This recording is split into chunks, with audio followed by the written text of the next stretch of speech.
네, 오늘 우리가 읽은 본문의 말씀을 가지고 예수 그리스도의 계시라는 제목으로 함께 말씀 나누겠습니다. 사람들은 미래에 관심이 참 많죠.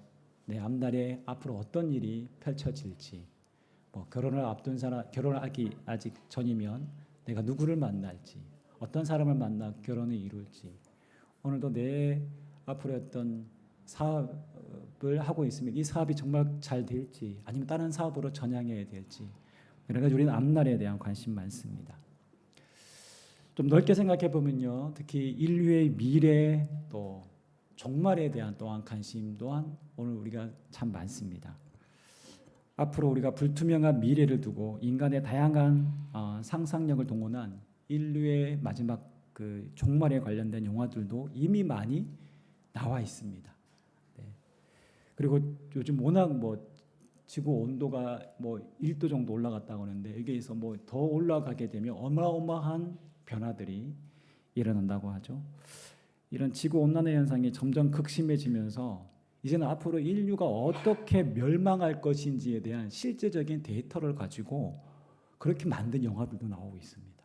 그러니까 이제는 영화가 실제에 일어날 수 있는 그런 가능성을 전제로 해서 그렇게 만들기도 합니다. 요즘에 워낙 AI다, 인공지능이 워낙 데이터 분석을 다 이렇게 하니까 완전 그럴까라는 허상은 아닌 그런 가능성이 있는 영화들이죠. 이처럼 사람들이 미래에 관심이 많고 또한 앞으로 마지막 종말에 대해서도 관심이 많습니다. 그래서 이제 요한계시록은요, 종말에 관련해서 여러 영화에서도 또 책에서도 일반 문학 작품에서도 다양하게 인용되고 있습니다. 그런데 문제는 요한계시록에 담고 있는 그 목적과 의미와 다르게 이 계시록의 본래 메시지가 왜곡되고 있다는 것이죠. 바르게 해석되고 전달해야 될 내용보다는 오히려 인간의 호기심이나 상상력이 더 부각되어서 이 요한계시록을 모티브로 하지만 결국에는 잘못 오용되고 왜곡되는 경우들이 훨씬 많습니다. 더더욱이나 이단들이 요한계시록을 가장 많이 인용한다는 사실입니다. 그렇다 보니 요한계시록은요, 이단들의 마치 전유물인 것처럼 그렇게 이상한 교리들이 주로 요한계시록의 말씀을 근거로 해서 교리화 시켜버립니다. 이단 신천지의 교리의 수많은 대부분도 이 요한계시록을 가지고 나왔습니다. 자, 이렇듯 미래 종말에 대한 인간의 불안한 심리를 자극시켜서 그들이 믿고자 하는 바를 논리화시켜서 계속 세뇌시키고 반복해서 교육하죠. 그래서 저는 한편으로 요한계시록이 없었다면 이단들이 좀 줄지 않았을까, 이런 생각도 해봅니다. 그런데 이런 인간적인 생각이죠, 이건. 근데 하나님이 왜 모르셨을까요? 네, 하나님은 요한계시록이 이단들에게 악용될 것을 또한 알고 계셨습니다. 그럼에도 불구하고 요한계시록은 초기 교회들에게 반드시 들려져야 했습니다. 오늘 우리가 읽은 본문 1장 1절에 보시면 예수 그리스도의 뭐라고요? 계시라. 오늘 제목이죠. 예수 그리스도의 계시라라고 하면서 왜 계시록이 기록되었는지 말씀하십니다. 제가 다시 한번 읽어보면 이는 하나님이 그에게 주사 반드시 속히 일어날 일들, 반드시 속히 일어날 일들을 그 종들에게 어떻게 하시려고? 보이시려고. 네. 그의 천사를 그 종 요한에게 보내어 알게 하신 것이라. 예수 그리스도의 계시라는 것은 뭔가 감춰져 있는 것들이 밝히 드러난 것을 계시라고 합니다. 우리는 인간은 하나님에 대해서 사실은 우리 스스로 하나님에 대해서 알 길이 없습니다. 오로지 누가 알려줘야 됩니까? 신이 우리를 알려줘야 돼요. 신이 자기를 드러내 보여주셔야만 우리가 신이 계시구나, 신이 이런 분이시구나 알게 됩니다. 성경은 그런 의미에서 어떤 책이죠? 계시입니다. 하나님 먼저 하나님 자신이 어떤 분이신지를 우리에게 보여주셨고 알려주셨습니다. 자, 또한 요한 계시록 뭐 혹은 또 묵시록이라고 말하기도 하는데요. 이 요한계시록 또한 마치 앞으로 일어날 사건 일에 대해서 마지막 종말에 대해서 마치 감춰진 베일을 벗기듯 앞으로 일어날 일에 대해 밝히 우리에게 보여주고 있습니다. 그래서 이 책이 충분히 악용될 수 있는 여지가 있음에도 불구하고 예수님은 pat모섬에 유배되어 있는 사도 요한에게 나타나셔서 말씀하십니다. 자, 그래서 2절은 보다 분명하게 이렇게 기록합니다. 우리 2절 말씀 함께 읽겠습니다. 시작.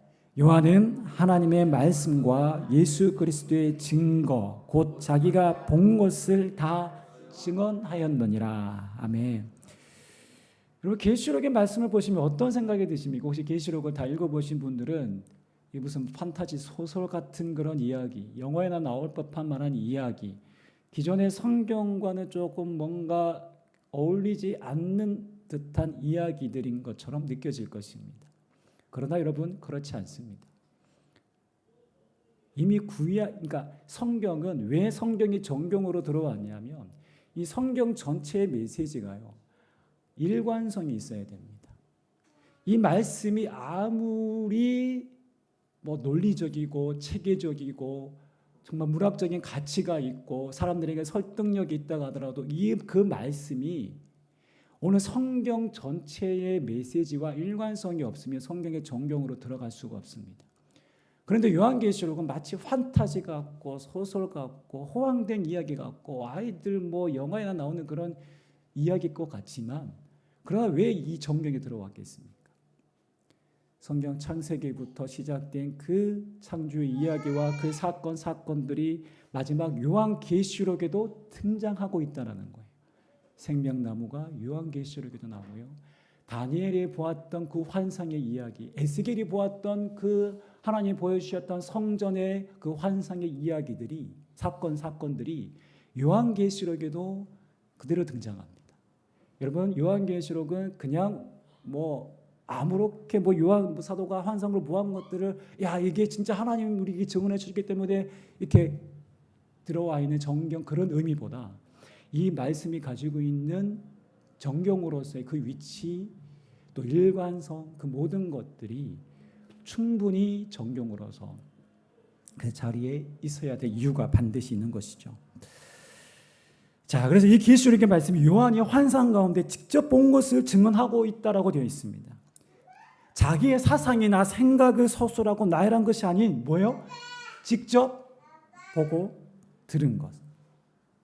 그래서 증언이라고 합니다. 증언. 자, 그래서 요한계시를 가지고 있는 이 환상과 미래적 사건이라는 것 사람들에게는 어찌 보면 허무맹랑하게 들려질 수 있는 이야기입니다. 판타지와 같은 성과 악의 구도로 이루어진 상징들이 참 많이 있습니다. 자, 그럼에도 불구하고 이 계시를 전하고자 하는 예수님의 의도가 무엇이었을까요? 하나님의 뜻이 무엇이었을까요? 왜 요한계시록이 우리의 성경의 마지막 권에 들어가야 할까요? 바로 당시에 로마로부터 박해 가운데 있었고 여러 세상의 악으로부터 미혹 가운데 있었던 성도들을 위로하고 그들을 지켜내기 위해서 그들의 믿음을 굳건하게 세우기 위해서 요한계시록이 있었던 것입니다. 여러분 당시 로마가 지중해 전역을 다스리던 시대에 특히 네로 황제 때 기독교밖에는요 최고조로 달했습니다. 우리가 알다시피 네로 황제 때 베드로가 십자가형에 거꾸로 처형을 당하게 됩니다. 사도 바울마저 사도 바울은 로마 신분이 있었기에 십자가형은 아니었고요. 아마 목배임을 당했을 것이라고 대부분 학자들은 추측합니다. 그러니까 기라성 같은 지도자들이 순교했습니다. 네로라는 이 기독교 지도자들의 죽음은 당시 믿음을 지키는 성도들에게 큰 어찌 보면 상실감이자 또한 충분한 위협이었습니다. 그래서 그들이 터키에 여러분 혹시 터키 성지순례를 다녀오신 분 계신가요? 네, 우리 나중에 같이 한번 가시죠. 네, 그 데린구유라고 하는 그 갑바도기아 가면 데린구유라는 지하 동굴 있죠. 지하 뭐 동물이라고 하겠지만 지하 세계입니다. 세계 거의. 마치 아파트 10층을 밑으로 지하로 판 것 같은 정말 아주 좀 마치 다 연결되는 통로가 있습니다. 미로처럼 엄청나게 좁은 통로들이 얽혀 있는 마치 지하 세계입니다. 로마의 300년 박해를 피해서 이곳에서 여러분 햇볕 한 번 제대로 보지 못하고 작은 촛불에 의지해서 그렇게 300년을 갇혀서 살았습니다. 이 박해는요, 네로 황제를 지나서 당시 도미티아누스 황제 때에도 계속 이어집니다. 특히 도미티아누스 황제 때는 자기를 황제 숭배 사상을 본격적으로 더 강화시켰습니다. 로마 황제에게 숭배하거나 절하지 않는 자들은 가혹하게 처벌했습니다. 그래서 기독교인들을 붙잡아서 황제의 상에 경배하게 했고, 만약 이를 거부하면 고문하고 서슴없이 처형하고, 혹은 고위 권력자들은 재산을 다 몰수해버리고 박탈했습니다. 그래서 교인들은 자신들도 로마의 교인들처럼 비참하게 죽는 것으로 끝나지 않을까. 오늘 이 소아시아에 흩어진 교회들 또한 두려워하고 있었던 것이죠. 이런 박해 가운데 있었던 소아시아 주변의 성도들, 교회들은 신앙을 이유로 고난 가운데 살아야 했던 그리스도인들은 이 박해라는 상황에 대해서 어떻게 받아들였을까요? 그 중에는 끝까지 믿음을 지킨 자들도 있었을 거예요. 그런데 이런 생각들을 하지 않았을까요? 속히 오신다고 하신 주님은 왜 오시지 않는가? 왜 주님은 이 모진 박해 상황에서도 우리를 왜 지켜주지 않는가? 왜 우리를 이 죽음으로부터 보호해주지 않는가? 주님은 정말 살아계시는가? 그들은 이런 의문을 넘어서 또한 내적 갈등이 있었습니다. 즉 신앙을 타협해야 하나 아니면 숭배의 자리에까지 가야 하나? 내가 예수님을 부인하고 편하게 살 것인가? 아니면 이 박해 앞에서도 끝까지 믿음의 길을 가야 하나? 이런 고민인 것이죠. 이런 상황에 처한 교회들에게 주님은 단모섬으로 유비되어 마지막 죽을 날만 기다리고 있었던 사도 요한에게 말씀하십니다. 당시 사도 요한의 나이가 대략 아주 장수했습니다. 당시 평균 나이보다 훨씬 장수했습니다. 모든 제자들 중에서도 가장 오래 살았습니다. 오래 살아서 마지막 요한계시록까지 기록할 정도였으니까요. 대략 90, 지금으로 말하면 90세의 나이였을 것이라고 추측합니다.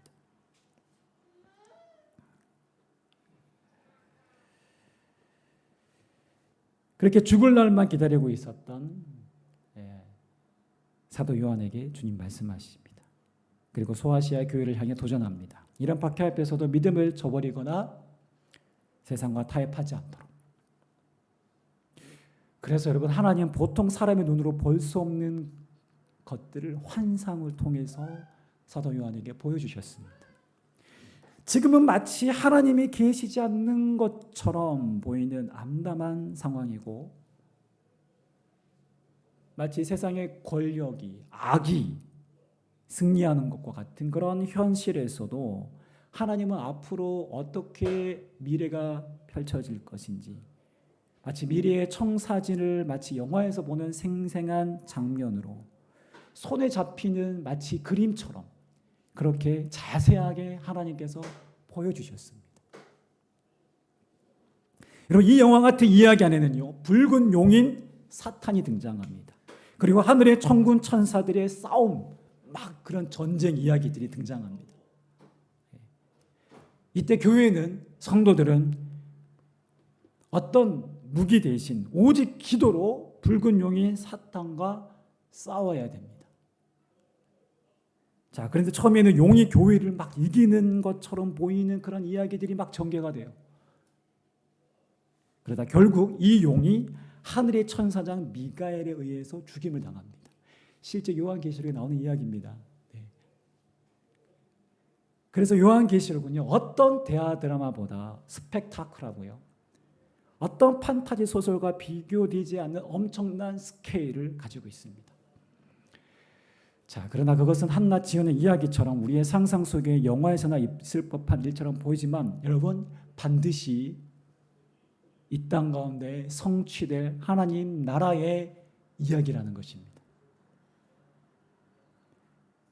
그래서 이거를 누가 보증합니까? 누가 확실하게 마치 도장을 찍듯이 보증하십니까? 바로 오늘 우리가 읽은 본문에는 예수 그리스도에 대한 소개를 아주 길고 장황하게 소개하고 있는 것을 볼 수 있습니다. 바로 예수님 자신이 이 모든 일을 행하시는 주체자라는 것을 확증하시면서 말씀하시는 것입니다. 그 4절 5절에 보시면 이렇게 되어 있죠. 이제도 계시고 전에도 계시고 장차 오실 이라고 소개합니다. 자, 그의 보좌 앞에 있는 일곱 영은 여러분 성령님을 의미합니다. 일곱 영과 또 충성된 증인으로 죽인 자들 가운데서 먼저 나시고 땅의 임금들의 머리가 되신 누구요? 예수 그리스도로 말미암아. 이게 나와야 되는데. 네네. 은혜와 평강이 너에게 있기를 원하노라. 예수님에 대한 소개가 아주 구체적이고 자세합니다. 자, 또 계속 이어집니다. 우리를 사랑하사 그의 피로 우리 죄에서 우리를 해방하시고 그의 아버지와 하나님을 위하여 우리를 나라와 제사장으로 삼으신 그에게 영광과 능력이 세세토록 있기를 원하노라. 아멘.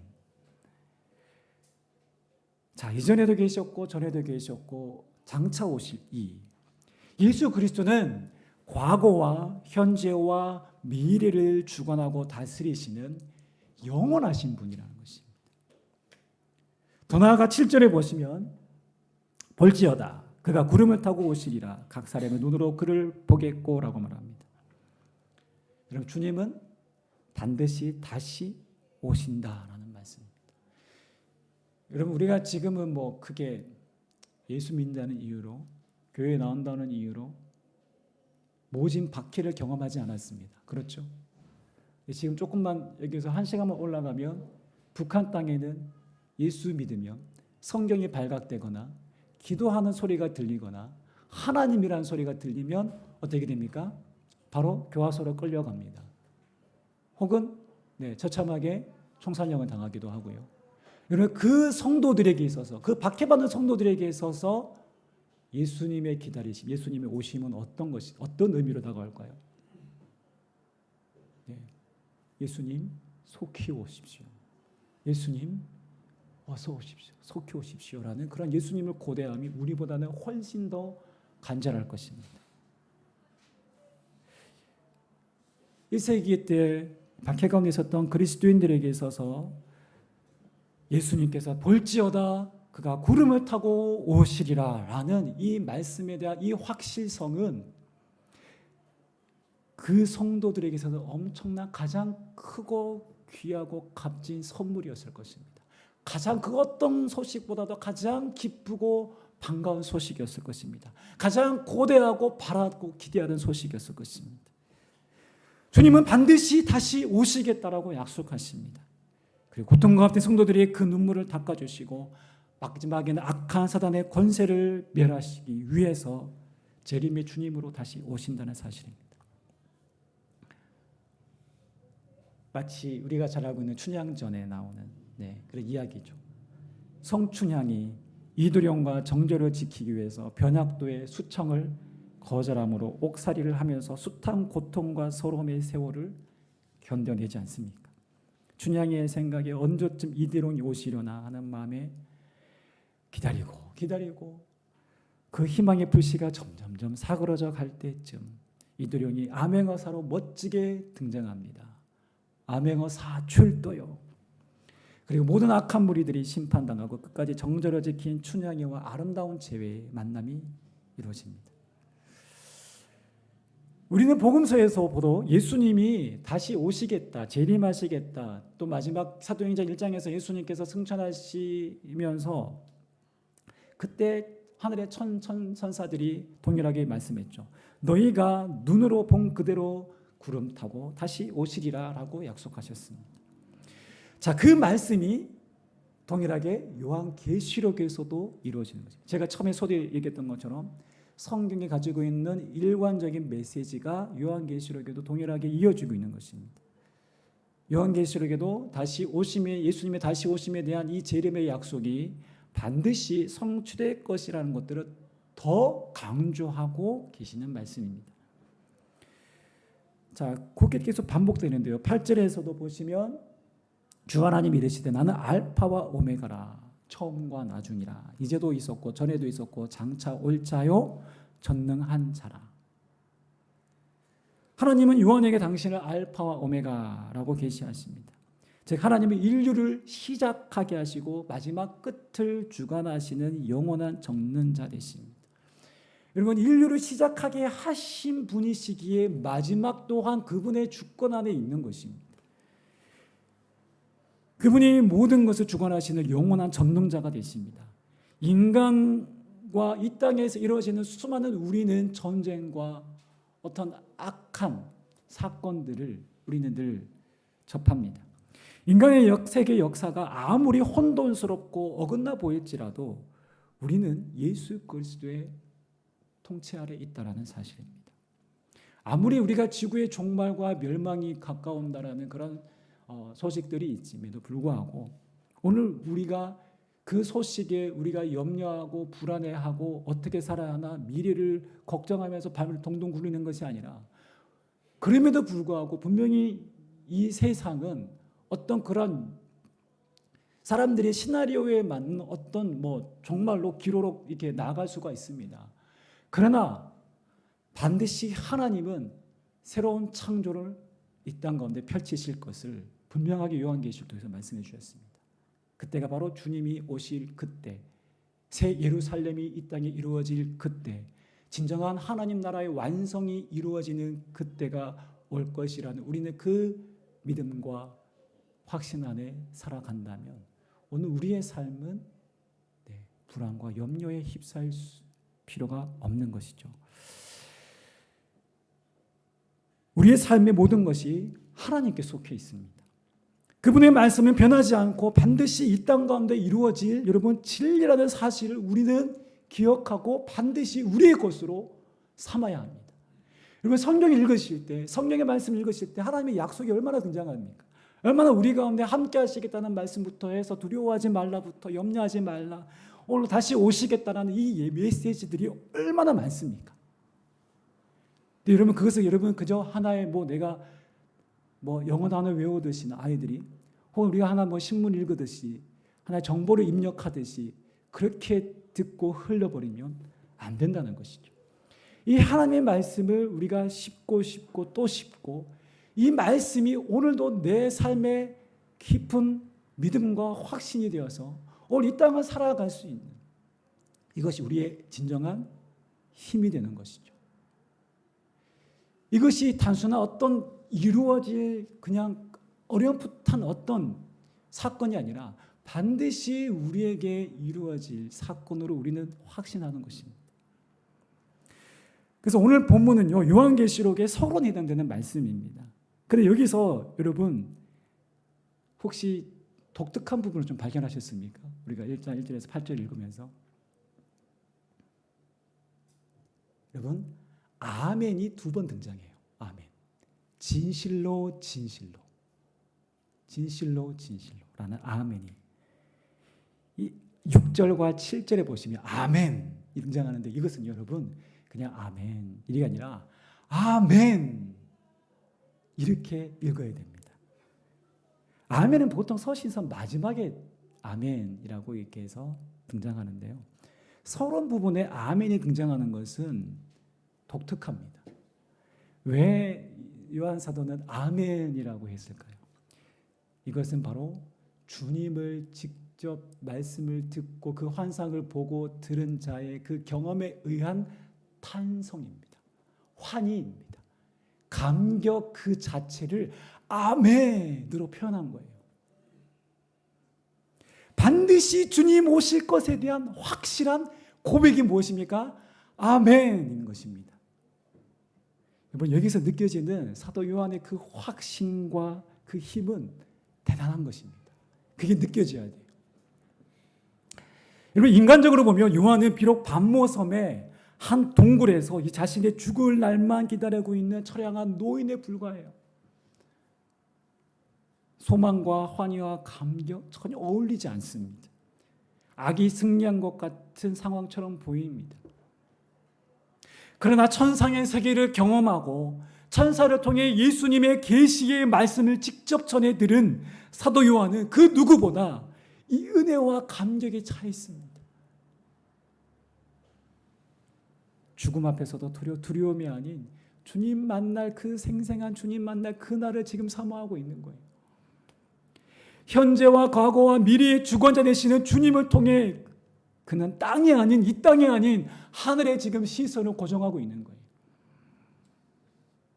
또한 다시 오실 주님에 대한 이 약속, 인류의 마지막 미래에 대한 이루어질 그 청사진을 미리 보았던 요한은 아무리 당시 로마의 황제가 교회를 박해하고 위협해도 두려움이나 근심이 아닌 믿음의 성도들을 향한 소망의 메시지와 그들을 격려하고 위로하고 살아계신 주님이 우리와 함께 계신다는 이 확신에 근거한 이 소망의 메시지를 그렇게 써내려갔던 것입니다.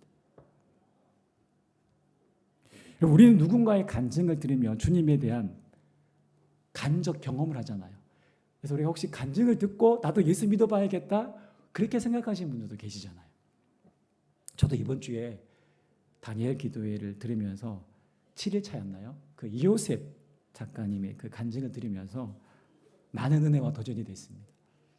참 이분의 삶이 늘 정말 어떻게든 하나님과 더 가까이 하려고 늘 하나님께 모든 오감을 열어놓고 살더라고요.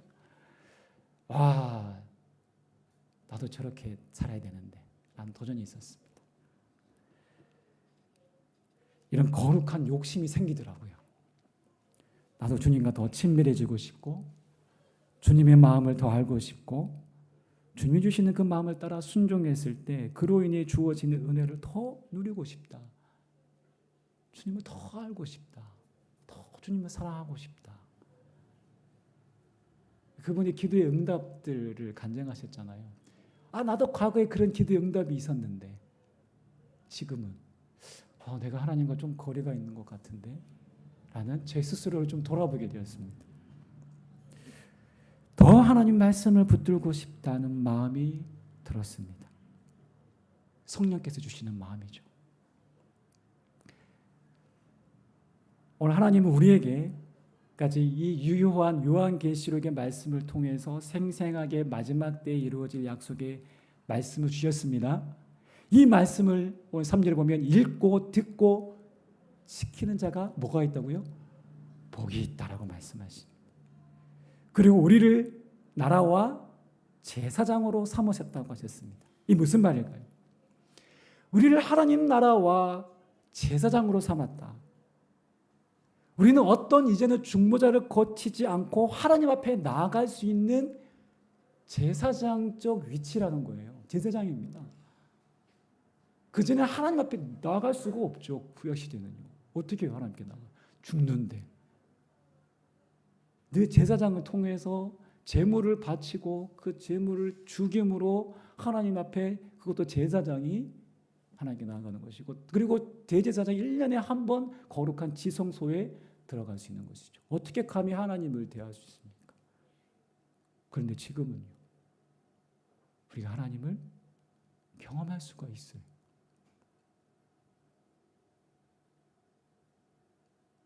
이 얼마나 놀라운 은혜고 특권이지 않습니까? 우리가 하나님을 충분히 누릴 수 있고 경험할 수 있고 그분을 누릴 수 있는 그런 자격으로 우리를 세워주셨다는 거예요. 우리를 그렇게 인도해 주셨다는 거예요. 마지막 때 사도 요한이 보았던 환상, 그로 인해 주님을 누구보다 가까이 했던 경험했던 사도 요한처럼 그렇다고 우리 모두가 사도 요한이 보았던 그 환상을 보게 돼 꼭 이런 방법은 아닙니다. 오해하지 마십시오. 그러나 하나님은 우리를 사도 요한 못지않게 우리와 가까이 하기를 원하신다는 거예요. 오늘 우리 요한 계시록을 우리가 함께 보셨던 말씀을 통해서 하나님이 오늘 이 마지막 때에도 우리가 이 수많은 미혹 속에서도 유혹 속에서도 악함 가운데서도 무너지지 말고 내가 너와 함께하고 있다는 것, 하나님 그 마음을 우리에게 더 보호해 주시고 더 말씀하시고 우리와 함께하기 원하신다는 것을 우리가 붙잡으셔야 됩니다.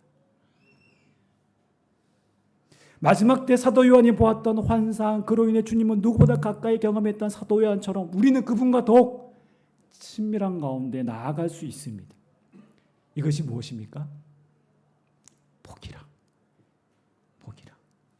그래서 이런 말씀을 읽을 때 이 말씀을 읽고 듣고 이 말씀이 하나님의 말씀으로 내가 받아들이고 확신하고 이 말씀을 따라 지켜 행하고 하나님과 깊이 동행하는 그 자는 복이 있는 자다. 복된 자다. 세상을 다 가진 자다. 라고 말씀하시는 것입니다.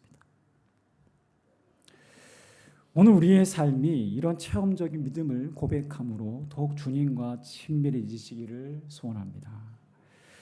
우리가 이 예수 그리스도의 계시라라는 이 본문의 말씀을 통해서 우리가 두 가지를 함께 기억했으면 좋겠습니다.